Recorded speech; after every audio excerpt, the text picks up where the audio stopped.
दोस्तों आज हम बात करेंगे कि सभी लोगों का अच्छे कामों में मन नहीं लगता।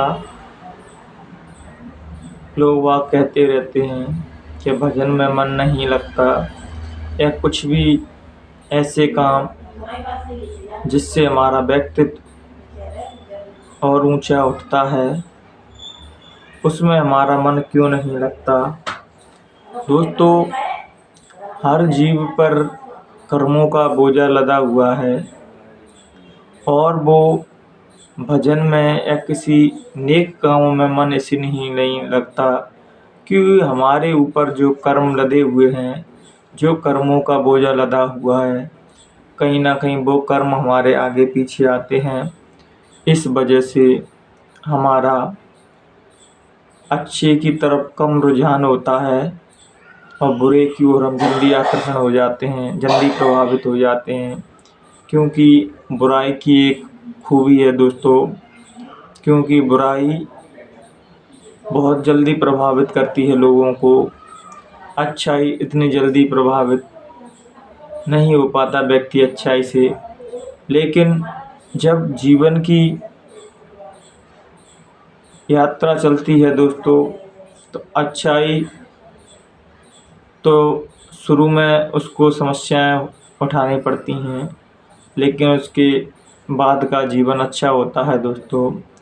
और बुराई की खासियत है कि अगर वो थोड़ी देर के लिए जब शुरू में बुराई में जाता है तो उसको अच्छा लगता है, फिर जब उसी जीवन को वो जीने लगता है तब उसके खोखलेपन को वो देखने लगता है कि इस जीवन में कोई सुख नहीं है, सिवाय इसमें दुख के अलावा कुछ नहीं है। और परमात्मा के भजन के अलावा, परमात्मा के स्मरण के अलावा, परमात्मा का चिंतन के अलावा जीवन में आनंद ही नहीं है दोस्तों। अगर मैं ये कहूँ कि जिसको परमानंद चाहिए, जिसको स्थायी खुशी चाहिए दोस्तों, जो कभी नहीं होती, जो कभी ख़त्म नहीं होती, वो सिवाय परमात्मा के भजन के और किसी में नहीं मिलती। चाहे वो बाहर की संपदा हो, चाहे कोई भी चीज़ हो, उसमें खुशी नहीं मिलती। जब अंतर की संपदा जीव को मिलती है, उस परमात्मा से कोई साधक, कोई संत जुड़ते हैं दोस्तों, तब सच्ची अंतर की खुशी मिलती है दोस्तों। नहीं तो जीव, संत एकनाथ कहते हैं कि खाली ही आया और खाली ही चला गया दोस्तों।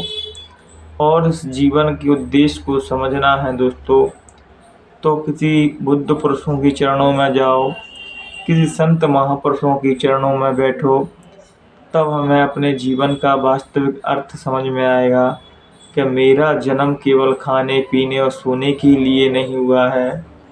मैं कुछ और भी प्राप्त कर सकता हूँ जो मुझसे मृत्यु भी नहीं छीन सकती। उसको ही हम दोस्तों भजन कहते हैं, नाम की डोर कहते हैं दोस्तों, कीर्तन कहते हैं, परमात्मा का सत्संग कहते हैं दोस्तों। और जब हम चीज़ों में उतरने लगते हैं तो हमें आत्म सुख मिलता है दोस्तों, जो हमें बाहर की किसी चीज़ों से नहीं मिलता दोस्तों। हम बाहर की चीज़ों में इतने खुश हो जाते हैं कि अंतर का ख्याल ही नहीं करते कि मेरे भीतर एक सुख और भी है, जिसको हम आत्मा कहते हैं, जीवात्मा कहते हैं दोस्तों।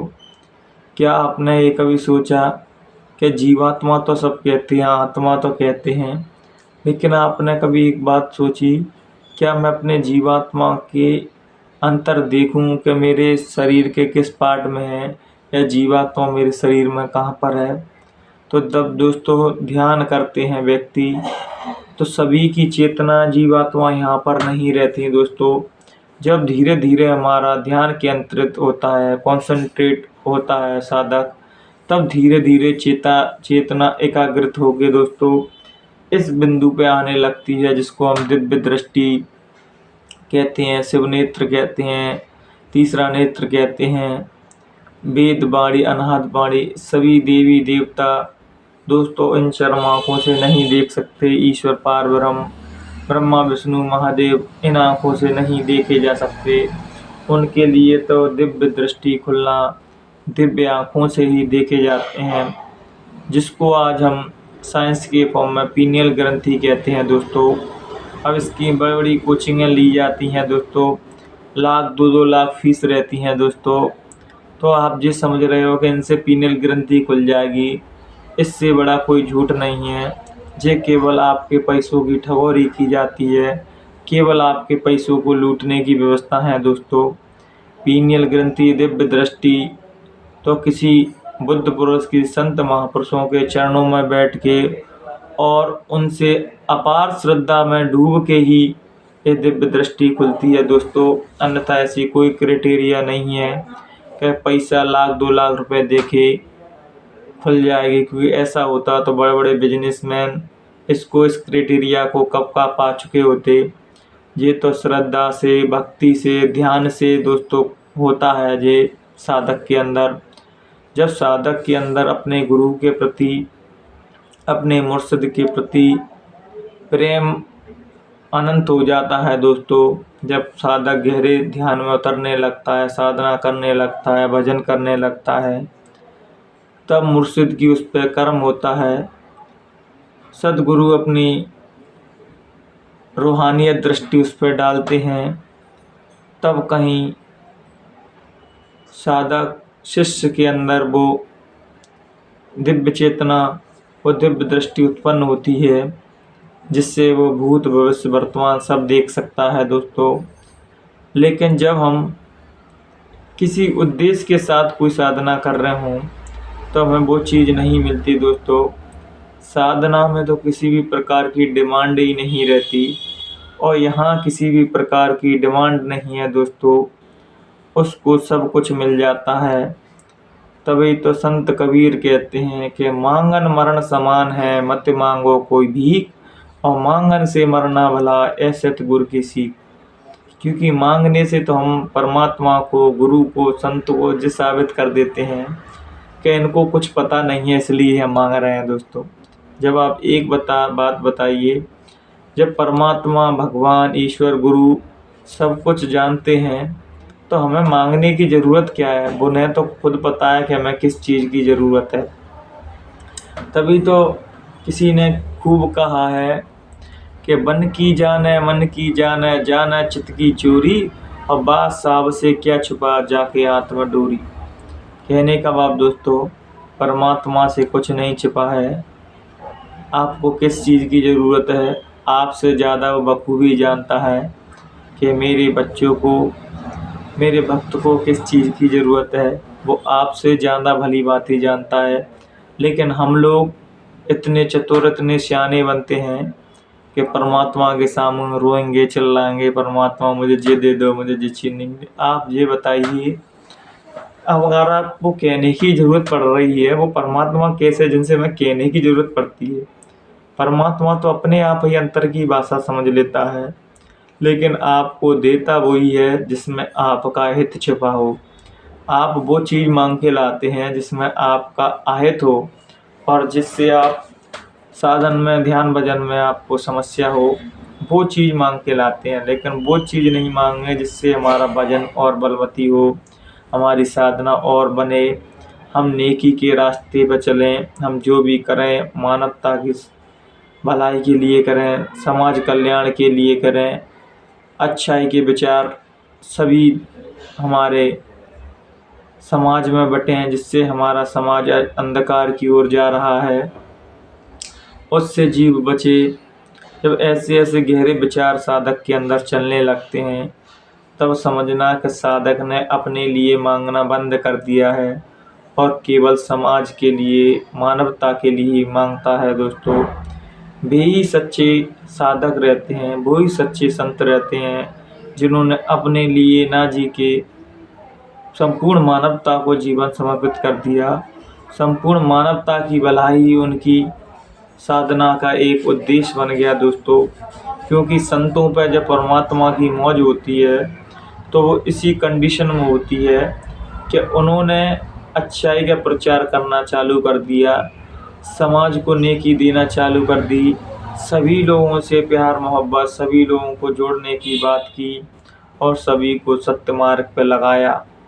इसलिए तो दोस्तों बहुत से लोग तो कहते हैं कि संत महात्माओं की ज़रूरत ही क्या है जब परमात्मा का भजन करना है। दोस्तों ऐसा नहीं है दोस्तों, ये विधान अभी से नहीं चला आ रहा है।